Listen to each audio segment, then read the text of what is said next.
Olá, gente boa! Estamos iniciando mais um programa pela Rede Soberania, aqui na Casa da Democracia, na Vigília Lula Livre, aqui em Curitiba, onde nós, neste link em rede, com mais de 21 redes, mídias alternativas, vamos conversar com vocês essa noite sobre um tema muito importante, que são os direitos dos trabalhadores e trabalhadoras que estão sendo sucateados, rasgados, jogados no lixo. E é esse o tema que nós vamos tratar hoje à noite, que é direitos valem mais, não aos cortes sociais. O foco desse debate é justamente a emenda constitucional 95, que vai congelar os investimentos por 20 anos em saúde, em educação, em seguridade social. E junto com isso vem todas as outras reformas, como a reforma trabalhista, a reforma do ensino médio, né, e todos os cortes de investimentos no nosso Estado. E nós temos aqui hoje a Olga Stefânio. A Olga Stefânio, ela é uma sindicalista, né, do Sindisaúde e também professora na Escola de Saúde Pública e ela também é sanitarista. Temos aqui conosco também o Darcy Frigo. O Darcy Frigo é coordenador da Terra de Direitos e também vice-presidente do Conselho Nacional dos Direitos Humanos. E temos aqui também conosco a nossa companheira Regina Cruz. Ela é uma das coordenadoras aqui da Vigília Lula Livre e também é a presidenta da CUT Paraná. E também a Rosane da Silva, que ela é sindicalista também, né, da direção do Partido dos Trabalhadores e também já foi também da direção executiva da CUT Nacional, que vão também conversar conosco, e a Rosane também faz parte da coordenação aqui da Vigília Lula Livre. E eu sou Nádia Brixner, funcionária de escola, pela Rede Soberania, conectada aqui junto com vocês. Uma das coisas que o pessoal tem nos perguntado muito, sempre, o tempo todo, seja pela Rede Soberania, seja pelas mais diversas mídias conectadas aqui na Casa da Democracia, a vigília continua? Como é que está a vigília? As nossas caravanas estão chegando, tem vindo mais caravanas? Como é que está a organização da vigília? E a gente gostaria aí de ouvir um pouco de vocês duas. Como é que está essa organização da Vigília Lula Livre e todo o debate que a gente tem feito por aqui? Boa noite, Nádia. Aí, companheiros aqui. Eu acho que a vigília, ela se mantém. Ela fica aqui, nós só saímos daqui o dia que o Lula sair com a gente. Então, isso já está definido entre os movimentos sociais que estão aqui, né? Então, a gente está organizando dessa forma, sempre ter pessoas aqui para dizer um bom dia, programação todo dia e finalizar com boa noite. Acho que isso é importante, a unidade de ficar aqui na vigília o dia todo, ficar realmente vigilante aqui. E essa organização a gente começou fazendo, as pessoas chegaram aqui, o pessoal acampou aqui, aí a gente conseguiu ver um local mais adequado e eles continuam na vigília aqui junto com a gente. Mas a organização dos movimentos sociais é que é importante, né? Vem ônibus de todo o Brasil, já veio, a primeira caravana que chegou aqui foi do Vale do Jequitinhonha, de Minas, chegou num dia de frio, né? Então, assim, do Brasil inteiro, né? Já passou aqui várias cidades do país, várias pessoas que vieram em caravana, mas que no final de semana comprou a sua passagem e veio para cá espontaneamente, né? Então tem muitas pessoas assim. Então, a gente tem um livro ali que registra tudo isso, né? Então, para nós é importante da organização que as pessoas vêm e deixem o seu nome, registre ali, né? E acho que os movimentos sociais, CUT, PT, todos os movimentos sociais, MST, Marcha Mundial de Mulheres, todos que englobam a Frente Brasil Popular, estão ali na organização junto na luta, né? Então, a gente tem a programação todo dia, conversa com as pessoas, vem as pessoas visitar, já recebemos artistas aqui. Hoje ainda, aqui a gente vai falar em primeira mão, mas a Lucélia Santos ligou para a gente e está coordenando aí, junto com vários artistas, vídeos daqueles que não poderão estar aqui, mas a gente divulgar esses vídeos nas redes sociais e ali na Vigília. Então, isso é importante também, essa organização nossa ali, para manter a Vigília Lula livre, Lula inocente. Acho que uma coisa importante disso que a Regina está falando, que a Vigília ela se iniciou a partir do momento que foi decretada a prisão do presidente Lula, seja no ABC, seja na sede do PT aqui estadual, e depois se concretizou aqui na noite da chegada do presidente Lula, com toda aquela arbitrariedade por parte da Polícia Federal em atacar o nosso movimento, mas a gente continua persistente aqui, porque este lugar aqui, a Praça Olga Benário, é a conexão nossa com o presidente Lula.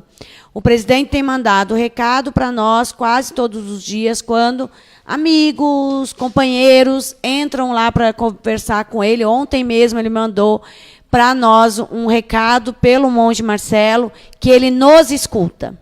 Ele escuta o bom dia, ele escuta o boa noite, e ele fala o tempo todo que a nossa energia aqui fora é que fortalece ele lá dentro. Porque a gente transmite para ele não só no grito, mas a gente transmite a energia positiva para ele, para resistir lá dentro, porque ele sabe da injustiça que ele está sofrendo, o povo brasileiro sabe que o presidente Lula é inocente. A pesquisa que saiu essa semana mostra claramente isso. O presidente Lula cresce nas pesquisas eleitorais, e o mais interessante dessa pesquisa, que a gente tem falado, é que essa pesquisa também mostra que o povo brasileiro não confia no judiciário brasileiro. O povo brasileiro sabe que esta condenação é injusta, o povo brasileiro sabe que é um inocente que está ali dentro da Polícia Federal. É um preso político. Então, essa nossa conexão aqui é muito importante para fortalecer também o presidente Lula e nos dá também energia, porque as palavras que ele nos manda de lá de dentro nos fortalece aqui fora. Então, a nossa vigília ela continua firme. Hoje chegou a delegação de Santa Catarina, 5 ônibus chegaram de Santa Catarina, que ficam aqui com a gente até sexta-feira. No sábado chega delegações de outros estados. Então, os estados estão fazendo essa conexão de cada semana um estado está aqui, além do povo de Curitiba, que todo dia, principalmente no final do dia, está aqui para chamar o boa noite. E a gente está chegando caravanas com essa combinação conosco, para a gente sempre ter gente aqui, então isso é muito importante, além dessas pessoas que vêm, como a Regina disse, pelas suas próprias pernas, pela sua boa vontade, porque aqui é a militância dos movimentos sociais, dos partidos políticos que estão aqui, nós estamos aqui dando o que nós temos, que é a nossa energia para o presidente. Aqui, e eu acho que é muito importante, a gente sabe que os internautas que estão nos assistindo particularmente sabem disso, mas a gente tem que reforçar isso, porque tem um setor da mídia brasileira, a mídia tradicional, que tenta dizer o tempo todo que quem está aqui está recebendo alguma coisa. Não, nós estamos aqui deixando muitas vezes o nosso trabalho, muitas pessoas deixando sua família, muitas mães estavam aqui no domingo, no Dia das Mães, deixaram suas filhas, seus filhos, porque sabe que este lugar aqui da resistência é muito importante, não somente para hoje, mas para a história dos seus filhos. Esta resistência aqui é fundamental para a gente voltar, o nosso país voltar à democracia, que hoje a gente não vive em um Estado democrático. E uma das coisas aí que sempre tem rolado, né, nas redes sociais, e principalmente aí do final de semana para cá, é de que teria um interdito proibitório e de que teria um grupo aí da direita se organizando para fazer confrontação, que as famílias aqui ao redor, a vizinhança, não estariam mais contentes com a nossa vigília. O que disso é verdade e o que disso não é real? Para que os nossos colegas aí que estão nos assistindo possam, sim, ter coragem para vir para cá e ajudar na vigília. No dia 7, no sábado, o interdito proibitório ele existe, né? E a gente está respeitando ele na risca. E deixar bem claro, esse interdito proibitório foi pedido pela Polícia Federal, né? Então, isso deixar claro para os internautas que não foi eles que pediram e nos entregaram no sábado, quando o Lula estava chegando. Eu e o Rosinha fomos chamados na Polícia Federal, lá dentro da Polícia Federal, e quando a gente chegou lá dentro, tinha um oficial de justiça que nos passou. Nós exigimos que também o outro grupo, antes de assinar, o outro grupo também assinasse, porque se é interdito, vale para os dois grupos. Então, ele existe, a gente está respeitando, tem horário, né? E agora a Procuradoria do município entrou com vários pedidos já para retirar o nosso pessoal daqui. Nós estamos resistindo, fazendo negociações com a Secretaria de Segurança Pública e fazendo com que pediram para tirar o som, a gente tirou o som, está fazendo no gogó e mesmo assim o Lula escuta.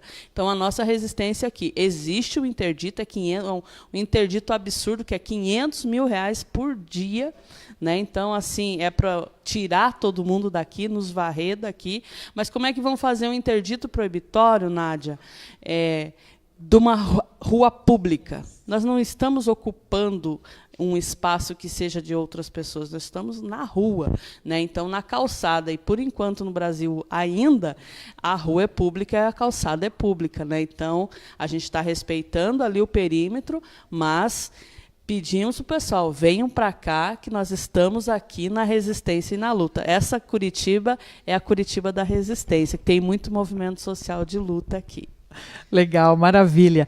E uma das coisas que também tem acontecido sempre na Vigília Lula Livre são momentos de debate, né? E um dos temas aí que mais nós temos aí trazido, debatido e tudo mais, é justamente o tema da democracia e da quebra do regime democrático no Brasil, né? E aí, a emenda 95, ela é justamente uma delas que quebra o Estado futuramente, né, Frigo? Conta um pouco para nós sobre a campanha Direitos Valem Mais e como é que ela se constituiu. Ela apareceu agora? Ela surgiu agora?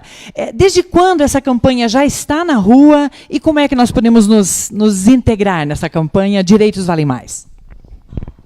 Bom, boa noite, Nádia, boa noite a todas as companheiras que estão aqui conosco, a todos aqueles que acompanham esse debate. Acho que é uma oportunidade para a gente, nesse momento, pontuar as questões que demarcam o aprofundamento da perda da democracia a partir da retirada de direitos. E o processo de você diminuir a participação, diminuir a democracia, ele incide diretamente na possibilidade de as pessoas acessarem direitos. Então, menos democracia, menos direitos, uma democracia sem nenhuma qualidade, e, portanto, uma não democracia, e mais desigualdades.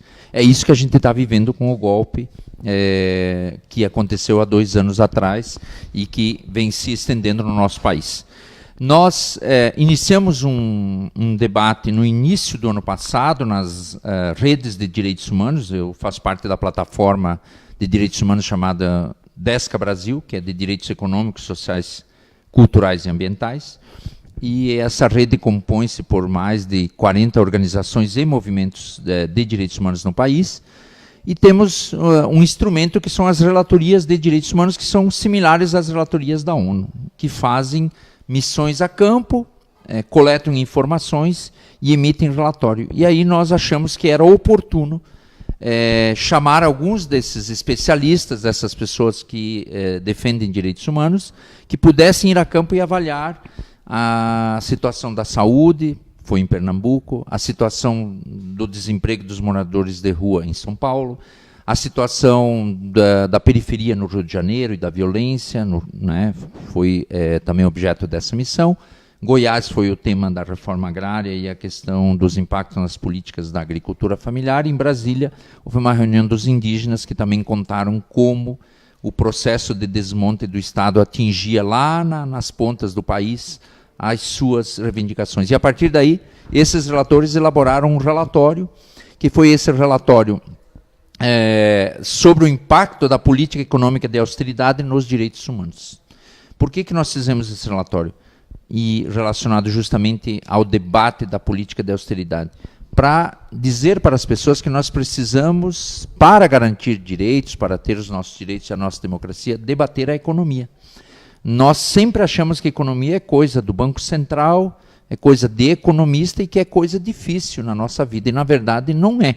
A economia faz parte do nosso dia a dia. Nós sabemos que quando o nosso salário diminui ou há o desemprego, nós sofremos um impacto nas nossas vidas. E a economia diz respeito a tudo aquilo, vamos dizer assim, que se relaciona com a nossa existência, as possibilidades de políticas que podem gerar empregos ou não gerar empregos, como nesse momento, quando você opta por, então, aprovar uma emenda constitucional, e foi a primeira proposta do golpe. Acho que a gente precisa fazer uma memória aqui, bem rápida, para dizer o seguinte: antes de acontecer o golpe, lá nos idos de 2014, 2015, havia um debate nas elites, vamos dizer assim, políticas, nas classes dominantes, veiculado, obviamente, através da Globo, em que alguns desses economistas ligados aos banqueiros e contra os trabalhadores, eles diziam assim: o orçamento, a Constituição não cabe no orçamento público, porque ela tinha muito direito social,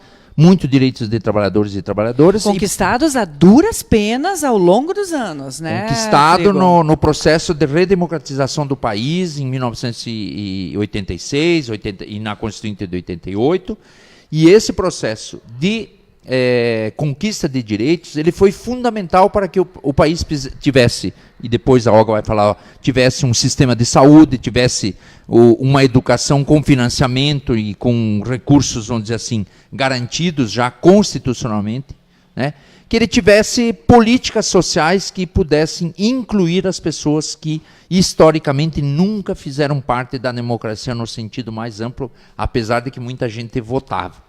Então, nós estamos discutindo aqui o conteúdo da democracia. E esse processo que nós estamos vivendo no país de desmonte da democracia, ele começa justamente por impedir que o Estado faça investimento público. Então, é um ataque às políticas públicas e, à medida que o Estado não pode investir, você não tem possibilidade de garantir os direitos para as pessoas que mais precisam do Estado, que são as pessoas pobres, as pessoas miseráveis, os trabalhadores e trabalhadoras e toda a juventude, todos aqueles que, vamos dizer assim, têm que ascender para o mercado de trabalho e poder daí ter maior dignidade tendo acesso à renda. E é a partir deste debate, desta compreensão dos ataques aí que começavam a ser forjados, é que nasce a campanha que foi, inclusive, lançada no Fórum Social Mundial, né? Isso mesmo. Esse relatório que nós fizemos ano passado, ele foi lançado, ele foi levado, inclusive, ao Conselho Nacional de Saúde, foi levado ao Conselho Nacional de Direitos Humanos. O Conselho Nacional de Direitos Humanos emitiu uma resolução justamente dizendo que, pelo princípio da progressividade dos direitos humanos, ou, no sentido negativo, da não regressão dos direitos humanos, essas políticas violavam os pactos que o Brasil tinha no âmbito internacional. E também atentavam contra a Constituição, por isso que tem as ações diretas de inconstitucionalidade no Supremo Tribunal Federal. E aí, muitas organizações começaram a debater o tema e entenderam que era preciso evoluir para uma campanha, e ela foi lançada, então, no Fórum Social Mundial em Salvador, agora em março.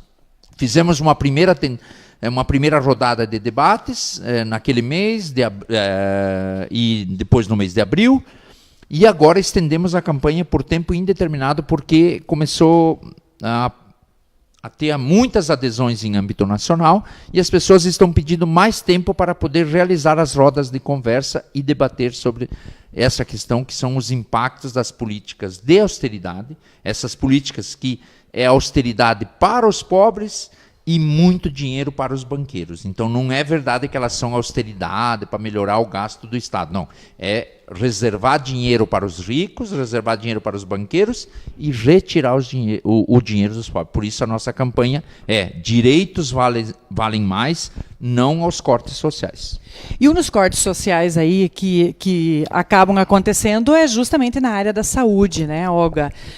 Em que nós hoje temos aí a universalidade do atendimento à saúde através do SUS e a partir do momento que se congela os investimentos em saúde, que o governo teima em dizer que são gastos, né, e nós entendemos como investimento, isso justamente vai materializar o resultado da emenda constitucional 95, né, Olga? Bom, boa noite a todas, boa noite a todos. É importante isso que você traz, Figo, esse resgate, né, de que esses direitos sociais não foram dádiva. Ninguém deu para nós, né? A gente conquistou a duras penas, né? Eu sou sanitarista já há muitos anos e a gente lutou aí pela reforma sanitária, pela reforma da saúde, porque antes da Constituição de 88 nós não tínhamos um sistema de saúde, né? Quem tinha acesso à saúde era quem podia pagar, né? Os trabalhadores tinham mal, né? As pessoas devem lembrar aí do tal do INAMPS, né? Aquela carteirinha amarelinha lá do INAMPS. E quem não tinha trabalho formal, carteira de trabalho assinada, trabalhadoras e trabalhadores do campo, não tinham acesso à saúde, né? Então era uma desgraceira só, né? E aí nós retomamos essa discussão, foi feita discussão na base, a gente colocou em 1986 nós tivemos a 8ª Conferência Nacional de Saúde. No próximo ano nós teremos a 8ª mais 8ª, que é a 16ª, né, Conferência Nacional de Saúde, em que nós estamos, naquele momento, a população brasileira disse: nós queremos um sistema único que atenda a todo mundo, de qualidade, né, que abranja todos as nossas necessidades. Então, olha lá, você diz, não usa o SUS, tem gente que diz, não usa o SUS. Mas você toma água, não toma água? Então, essa água é fiscalizada pela vigilância sanitária, né? Você escova os dentes, você, enfim, vai fazer a tua alimentação, tudo, os alimentos, os medicamentos, são fiscalizados pelo Sistema Único de Saúde, né? O sistema de rede, transplante, né, de órgãos, é fundamental, porque, né, um acidente que você tenha, precisa de órgãos, esse órgão tem que estar em condições e a tempo para poder salvar a vida das pessoas, né? A rede cegonha, né, para cuidar das mulheres, a rede de urgência e emergência, enfim, são infinidade de coisas, né? Estratégia de saúde da família, não apenas atendimento médico, é todo esse atendimento que promove a saúde, que previne doenças, vacina. Sábado agora tivemos campanha da vacinação contra a gripe, quer dizer, vacinas que são produzidas pelo Sistema Único de Saúde. Temos, né, a Fundação Oswaldo Cruz, que é a nossa fundação que faz pesquisas, enfim, a Escola Nacional de Saúde, que trata também da formação dos nossos quadros. Então, esse sistema público, ele afronta diretamente o capital da saúde, né? Então, o setor privado da saúde, os planos de saúde que financiaram a campanha, né, do ex-ministro Barros, que agora é candidato, agora exige o retorno desse pagamento, né, desse financiamento. Então, diz assim, olha, segura esse SUS aí, porque nós temos que vender os nossos planos de saúde. E aí vem a ilusão, né, de que o plano de saúde é barato, todo mundo vai ter acesso com atendimento de qualidade. É engodo. Engodo, é mentira, né, porque você não vai ter o atendimento que você precisa, nem com a qualidade que você necessita. Então, nesse sentido, a Emenda Constitucional 95 tira o papel do Estado, né, de prover saúde pública, integral e estatal, né, com acesso a todas as pessoas. Eu sou conselheira de saúde, do Conselho Estadual de Saúde, que é também uma das organizações do Sistema Único de Saúde que coloca para nós, da população, a capacidade de deliberar sobre o sistema. Então, a gente fiscaliza o orçamento e o financiamento para que não tenha desvios.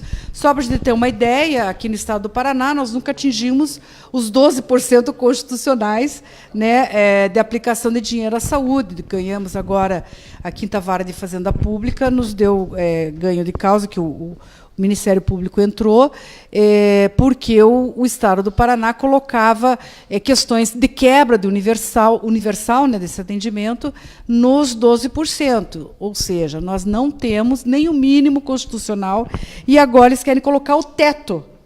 Quer dizer, coloca um teto para gasto na saúde, era a PEC da morte, né? E a emenda constitucional 95 é a emenda da morte.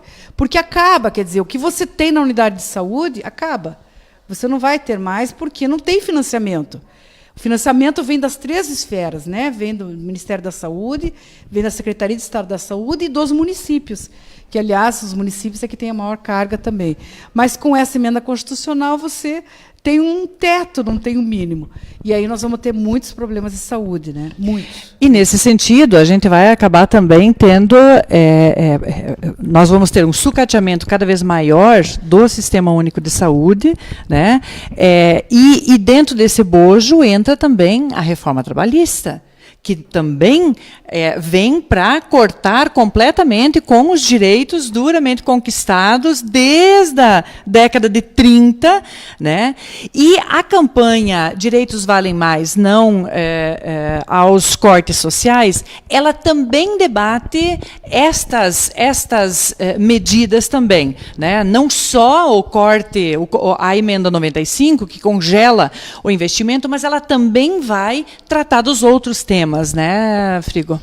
Bom, a gente tem que entender que nós estamos vivendo aquilo que a Naomi Klein fala que é uma política do choque, né? Você implanta no país, num momento em que a democracia está debilitada, que você deu um golpe no povo, o povo está tonto, porque não sabe exatamente, nesse momento, como se movimentar, tinha uma liderança política, ela é tirada, aparecem aqueles que, vamos dizer assim, se apropriam do poder, inclusive hoje uma usurpadores. Usurpadores. E cercados de uma quadrilha, realmente, hoje no nosso país.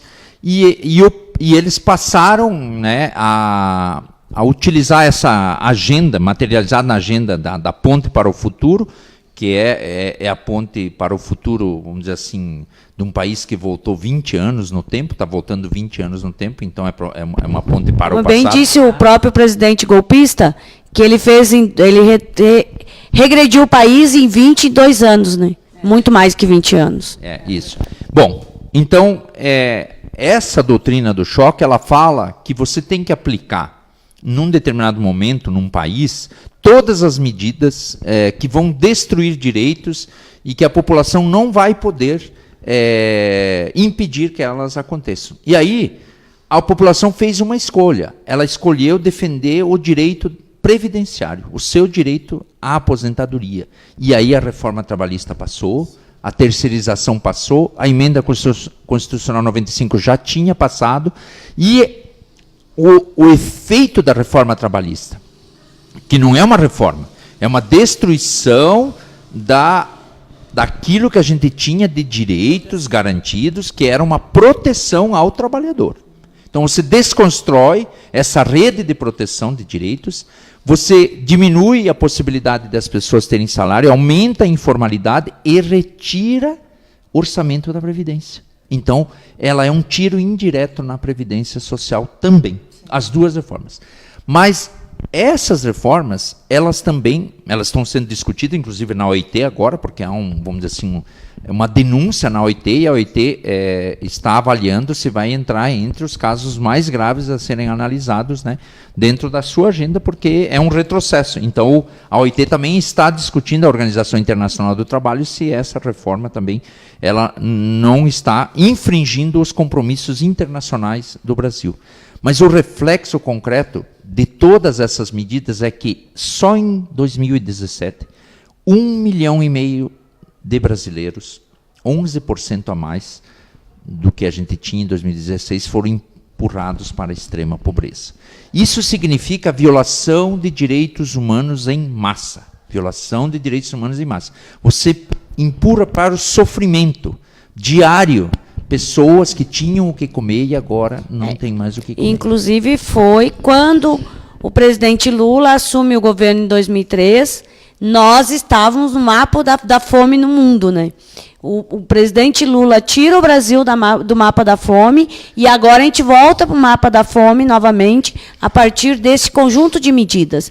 Porque muitas vezes a gente faz não, só afeta os trabalhadores quando mexe na legislação trabalhista. Não, todas essas políticas afetam a classe trabalhadora. Porque quem precisa de um Estado forte? A classe trabalhadora. É a classe trabalhadora que precisa desse Estado forte. O Estado mínimo interessa a quem? Ao capital, que se utiliza desse Estado mínimo para enriquecer ainda mais. Isso.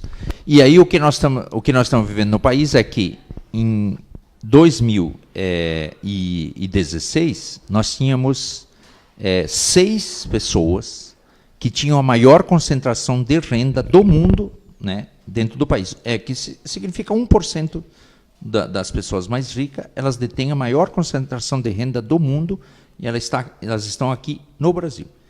E eram 6 pessoas que tinham a mesma renda de 50% da população. Isso em 2016. E em 2017 baixou para 5. Veja bem, o golpe aconteceu no início de 2016.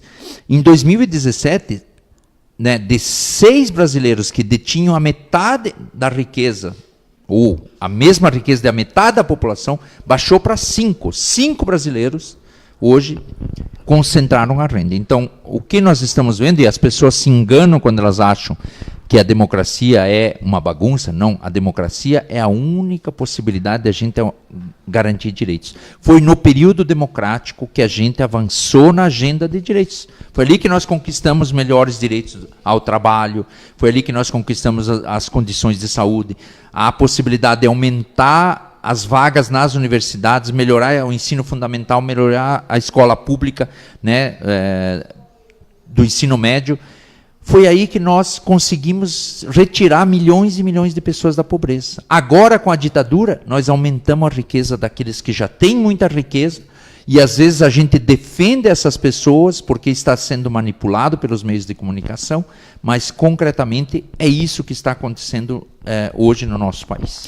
E aí, por falar em meios de comunicação, nós estamos aqui junto com a Rede Soberania, aqui na Casa da Democracia, para você que está chegando agora, aqui na Vigília Lula Livre, Curitiba, direto conversando com vocês. Aqui na Casa da Democracia, nós temos aí mais de 70 mídias alternativas conectadas, e no Link em Rede somos aí 21 mídias alternativas conectadas com você, fazendo esse debate. Hoje aqui nós temos o Darcy Frigo, a Olga Stefânio, a Regina Cruz e a Rosane Silva, conversando com vocês sobre a importância de mantermos a Vigília Lula Livre e de fazermos o debate com a população, com os nossos colegas, fazer rodas de conversa sobre a economia, sobre os impactos das reformas sobre nós, classe trabalhadora. E sem tabu, né? Quando a gente pensa aí nessas medidas todas, a gente não olhar para isso com um tabu. Tem uma colega aqui na Rede Soberania, a Selminha, ela está dizendo aí, olha, eu me lembro que a minha família trabalhava e a gente ia dormir cedo, ia dormir no local para poder pegar uma ficha para ser atendida pelo INAMS. Nós não queremos chegar a esse ponto novamente, né, Olga? Não, de jeito nenhum. Hoje, só para vocês terem uma ideia, a gente tem essa condição do atendimento que é qualificado. É lógico que o Sistema Único de Saúde ele enfrenta diariamente uma batalha com o capital da saúde, diariamente. Então, é um sistema que está em construção.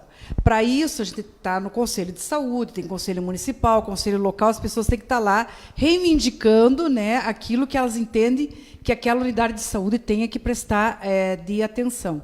Mas eu trabalho na Escola de Saúde Pública do Paraná, que é da Secretaria de Estado da Saúde, e hoje eu passei a tarde compondo uma banca, examinando trabalhos de pesquisa que foram financiados pelo SUS.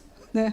Então, é o dinheiro do Sistema Único de Saúde financiando pesquisadores, né, acadêmicos e acadêmicas, que estão em busca de encontrar melhores soluções para os problemas que a gente tem na saúde, né? Hoje, um dos pesquisadores estava lá colocando uma situação muito importante para a gente, que é a questão da doença de Chagas. Nós somos a nação que mais tem doença de Chagas. Ela não está erradicada. Então, não tem financiamento para essa pesquisa. Os laboratórios não têm interesse em financiar a pesquisa. Então, ou você tem o financiamento público para poder desvendar, né, como funciona, né, o tal do micro-organismo que causa a doença de Chagas, e vai descobrindo e desenvolvendo medicamentos para fazer esse tratamento, ou nós vamos morrer, porque os grandes laboratórios não têm interesse em financiar esse tipo de pesquisa, né? A hanseníase, nós só perdemos em número de casos para a Índia. Nós somos o segundo país em número de hansenianos, né? Então, precisamos... E, Olga, semana passada, a gente inclusive teve uma oficina aqui na nossa praça, Olga Benário, exatamente de pacientes, né, de pessoas que são afetadas, e elas falando que elas começaram a existir na sociedade brasileira, e a sociedade brasileira começou a entender o que era a hanseníase e conviver com essas pessoas no período do governo Lula. Inclusive, uma das pessoas que aqui do Paraná fez um depoimento super emocionada de que elas começaram a ser vistas como seres humanos no governo Lula. Porque antes, ela inclusive relata a experiência dela, que ela foi separada da filha dela, quando a filha dela nasceu, porque era tratado como se fosse...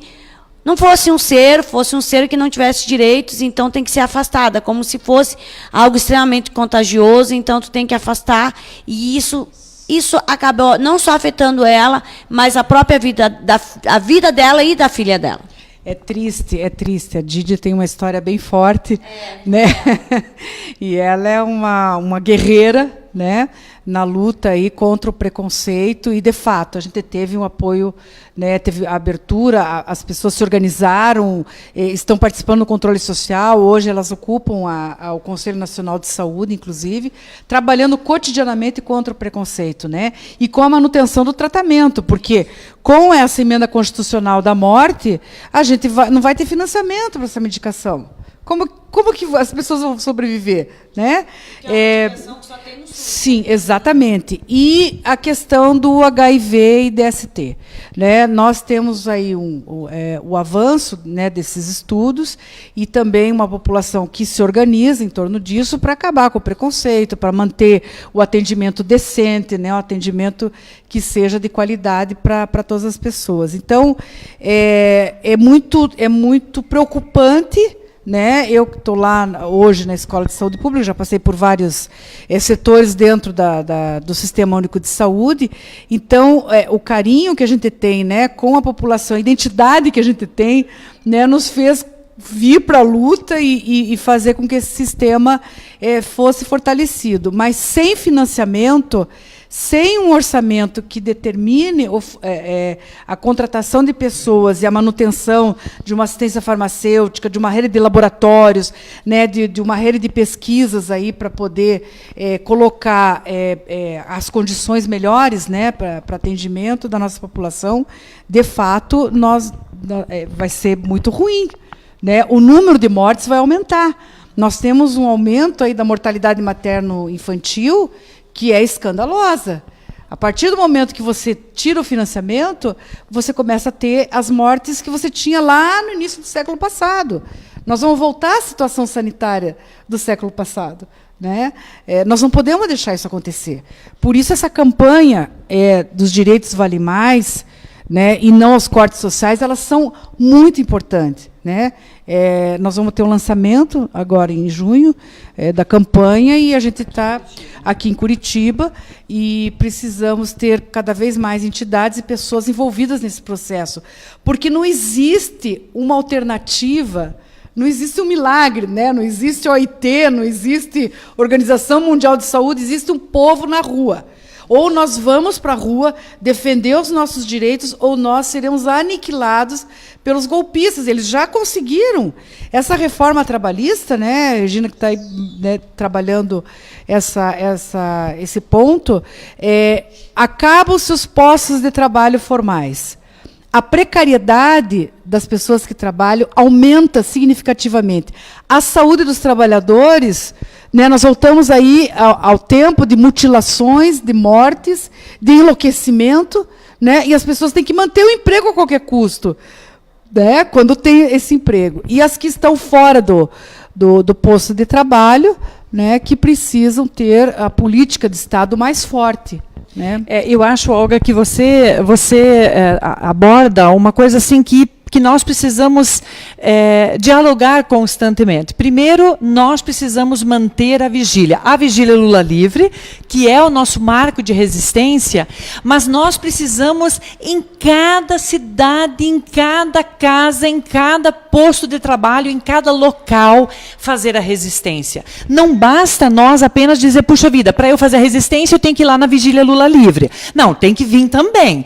Mas nós podemos fazer isso em cada local. E aí, gente bonita, vocês que estão aí nos assistindo, o material, por exemplo, é um dos materiais, né, que é a campanha Direitos Valem Mais, não aos cortes sociais. Entrem no site Direitos Valem Mais. Coloca lá, Direitos Valem Mais, lá vai ter muita coisa, vai ter relatórios, vai ter muito material à disposição. E aí, é procurar a Frente Brasil Popular, que estão organizadas em todos os lugares, no Brasil inteiro, né? É fazer os comitês pela democracia e pelo direito de votar Lula presidente, pela liberdade do nosso presidente. É de nós, em cada local, poder fazer esse debate, sem preconceito, né, Frigo? Eu não entendo nada de economia. Não, mas como é que, por exemplo, vai impactar na nossa vida a terceirização? Né? Eu acho que você também abordou uma situação que, às vezes, a gente pensa, não, mas isso aí não chegou para mim ainda, isso não está lá. Bom, se o meu filho vai querer ter um emprego e ele vai ter que disputar com uma fila muito maior, sim, isso chegou. E qual é a condição de trabalho que ele tem? Né? Então, por isso, nós temos que continuar firme fazendo a resistência, o debate em cada local, em cada ponto, né, Regina? Nádia, quando a Olga fala sobre a questão da emenda 95, me lembrou de uma assembleia que eu fui, justamente antes dela ser aprovada, dos trabalhadores da construção civil. O sindicato cheio, quase 1.000 pessoas na assembleia. E eles perguntavam, mas o que nós temos a ver com isso?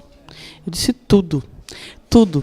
Porque a maioria dessas empresas da construção civil são trabalhadores braçais. Então, tudo porque vocês são atendidos lá no postinho. Então, o salário dos funcionários que vão atender vocês, eu falei de uma forma simples, para eles entenderem na época, vão ser congelados. E os investimentos vão ser congelados por 20 anos. Não vai ter o remédio, não vai ter toda essa... A gente tentou falar de uma forma simples para eles entenderem, eles saíram preocupados lá. Na reforma trabalhista, a gente não conseguiu chegar e falar de todos os pontos da reforma trabalhista e da terceirização. Que aquele projeto de lei 4330, esse projeto que foi aprovado é muito pior, porque estava engavetado lá desde 1997. Então, eu venho numa categoria que já é terceirizada no país. Então, a gente sabe o que é a terceirização a fundo e o que a gente sofre. Né? Então, assim, além de tudo isso, a retirada de direitos que teve nessa reforma. Que, para mim, reforma para melhorar alguma coisa. E isso realmente acabou com a CLT aqui no país. Né? Então, eu acho que esse debate da reforma da Previdência, que ainda está em pauta, não estão pautando, porque agora vai começar a campanha eleitoral, mas eles querem fechar esse pacote até dezembro. Então, assim, nós não podemos esquecer da reforma da Previdência, que também, como os planos de saúde, querem vender, os bancos privados querem vender, e como estão tentando e estão fazendo aí os grandes planos de saúde, querem vender a nossa Previdência. A gente não pode esquecer disso e ficar vigilante também sobre essa questão aqui no país, né? Exatamente. Nós estamos indo aí para o nosso finalmente, né, do nosso debate aqui, tão importante, né? E vamos, com certeza, debater mais com vocês sobre as reformas e as medidas. Frigo, para finalizar, recado aí para a gente poder se inserir mais na campanha e como é que a gente pode continuar fazendo, massificar ainda mais esse debate.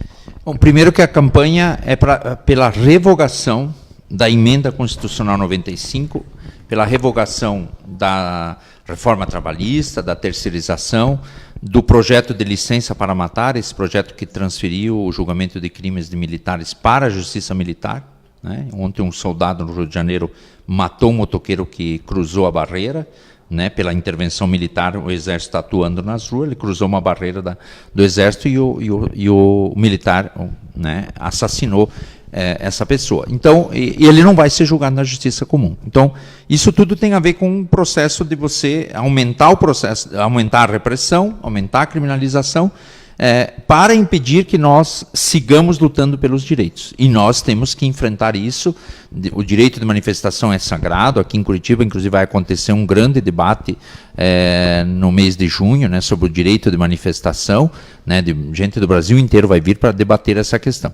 Então, o objetivo é revogar essas medidas. Então, a luta toda é para que campanhas eleitorais, que os candidatos e tudo assumam o compromisso de fazer referendos revogatórios, ou se isso não acontecer, nós temos que debater nas frentes populares, debater em todos os espaços da sociedade, se nós vamos realizar um plebiscito popular pela revogação de todas essas políticas. E as pessoas, então, podem ir, por exemplo, até o site do direitosvalemmais.org, né? Você entra lá, e lá tem um roteiro de uma roda de conversa, né, com toda a metodologia, com todo o conteúdo.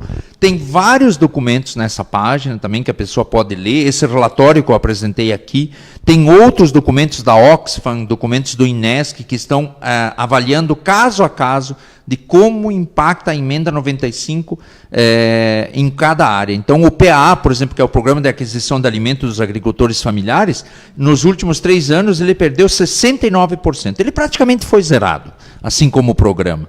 Né? E nós precisamos pensar numa coisa, todos nós somos contra o aumento de impostos.